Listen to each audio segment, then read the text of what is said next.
Remember the old adage, seeing the forest for the trees?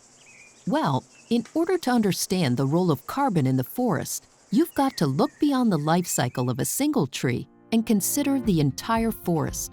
In sustainably managed forests, like those in Canada, carbon neutrality is achieved because the carbon dioxide being released to the atmosphere is reabsorbed by the growing forest through photosynthesis.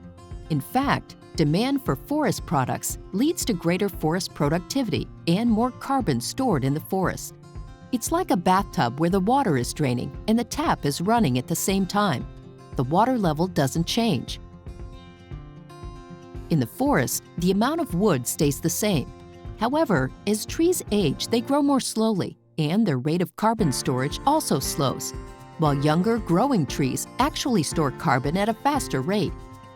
Forests are managed for the benefit of society to produce the raw material that goes into lumber for our homes and furniture, as well as paper and packaging for our favorite products. Together, governments and companies have a vested interest in ensuring harvest rates are sustainable. The best logs go to sawmills, and lower quality fiber goes to pulp mills. Wood pellets, however, rely on leftovers from sawmilling and harvesting, or from poor quality logs that can't be used by the rest of the forest sector. Today, what was once considered waste is now utilized as a renewable and low-carbon fuel. So, how can wood pellets be low carbon if they are burned to make energy and heat? Well, the same forests where the fiber for the pellets came from are now growing, offsetting the carbon released when pellets are burned for energy.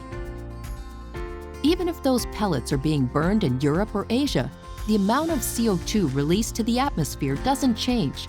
The fact is, there are no borders in a climate crisis.